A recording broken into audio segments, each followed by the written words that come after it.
All right, let's begin. Now, before we talk about books, I want to talk about life because that's really what this conversation is about. By the time a person reaches their 30s, something subtle but powerful begins to happen. Life starts asking harder questions, not loud questions, not dramatic ones, quiet questions. The kind of questions that show up when you're alone, late at night, early in the morning. Questions like, why am I here? Is this really the direction I intended to take? Am I becoming who I once hoped I would become? And here's what most people discover a little too late. Life does not drift toward improvement. It drifts toward comfort, toward routine, toward repetition. Unless something intervenes, one of the most powerful interventions in a young person's life is the right idea, encountered at the right time. And that's where books come in. Books are not just paper and print. They are conversations with people who have already lived and already paid for the lessons you are about to learn. Before 30, your habits are still forming. Your philosophy is still flexible.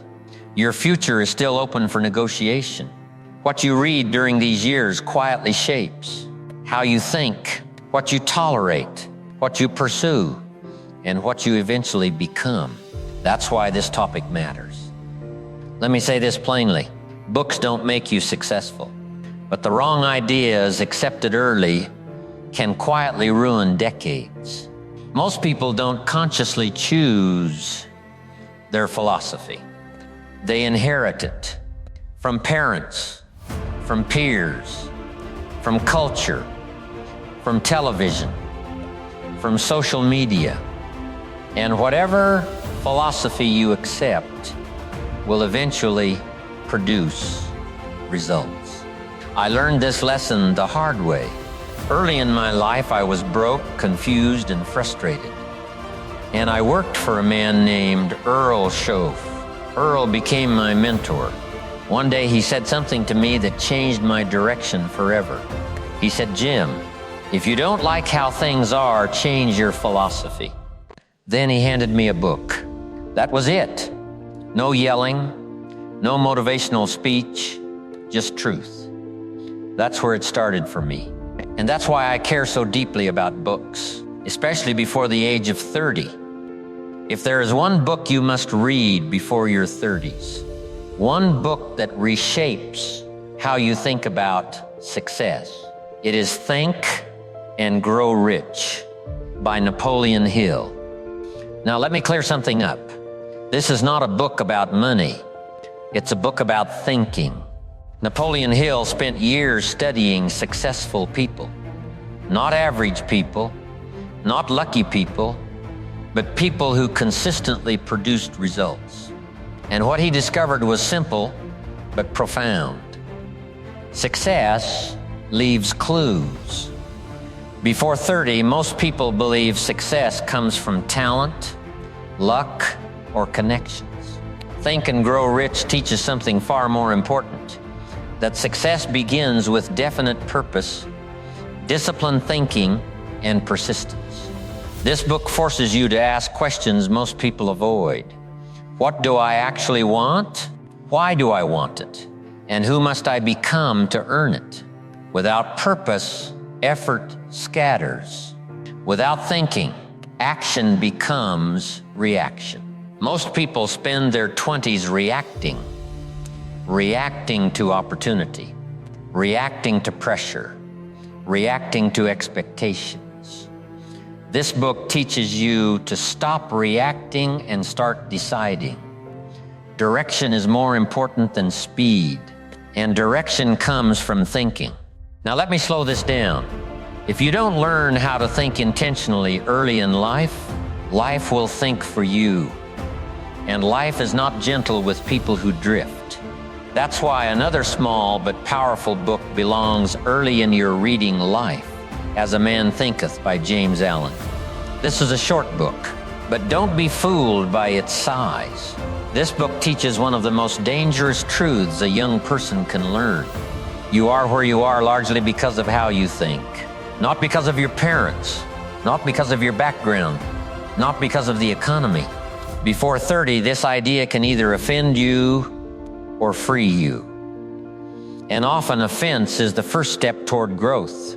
James Allen teaches that character shapes circumstances, not the other way around. Learned early, this idea saves years of bitterness and blame.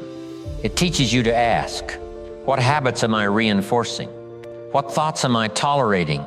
Who am I becoming every day? Most people never ask those questions, and that's why they stay stuck. Now, let me mention a book that surprises people when I recommend it. Atlas Shrugged by Ayn Rand. You do not read this book for comfort. You do not read it to agree with everything. You read it to stretch your thinking. This book challenges ideas about responsibility, independence, and value creation.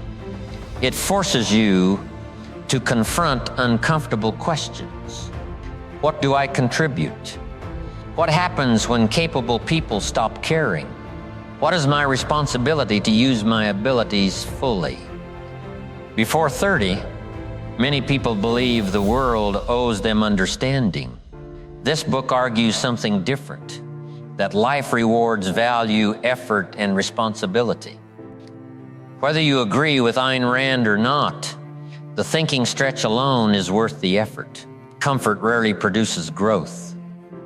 Now let's talk about belief, because belief quietly controls behavior. One of the most useful books before 30 is The Magic of Thinking Big by David Schwartz. This book expands your sense of what's possible. Before 30, most limitations are imaginary. They come from environment, comparison, and fear. Schwartz teaches that people don't fail because they aim too high.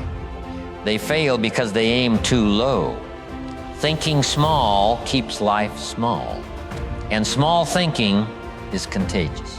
If you want a bigger future, you must first allow yourself bigger thoughts. Now let me shift gears and talk about something that ruins more lives than lack of talent: poor people skills. Before 30, talent matters, but relationships matter more. That's why How to Win Friends and Influence People by Dale Carnegie is essential reading. This book teaches listening, humility, respect, persuasion without force. And I've seen more opportunities lost through poor relationships than through lack of ability. If you don't learn how to deal with people early, success becomes unnecessarily difficult. Another book that belongs early in life is The 7 Habits of Highly Effective People by Stephen Covey. This book teaches principle-centered living. It shows that effectiveness is not about speed, it's about alignment. Covey teaches you to work on what matters, not just what's urgent. Character before reputation. Long-term thinking before short-term reward. Many people spend their 30s climbing ladders only to discover they leaned them against the wrong wall. This book helps you avoid that mistake. Now let me talk about money, calmly and intelligently. One of the best early books on money is The Richest Man in Babylon by George S. Clason. This book teaches financial wisdom through simple stories. Pay yourself first. Live below your means. Let your money work for you. Learn these lessons early, and money becomes a tool instead of a trap. Now let me tell you how to read, because this matters as much as what you read. Don't read to finish. Read to apply. Underline. Reflect. Reread. One idea applied is worth more than 10 books admired. Knowledge without action becomes clutter. Knowledge applied becomes wisdom. Let me leave you with this. Before 30, your greatest asset is not money. It is time, flexibility, and the ability to change direction. The ideas you accept now will shape the life you live later. Read the wrong books, or none at all, and you will borrow other people's thinking. Read the right books, deeply, and you will build your own philosophy. And philosophy, more than talent or luck, determines destiny. Read wisely.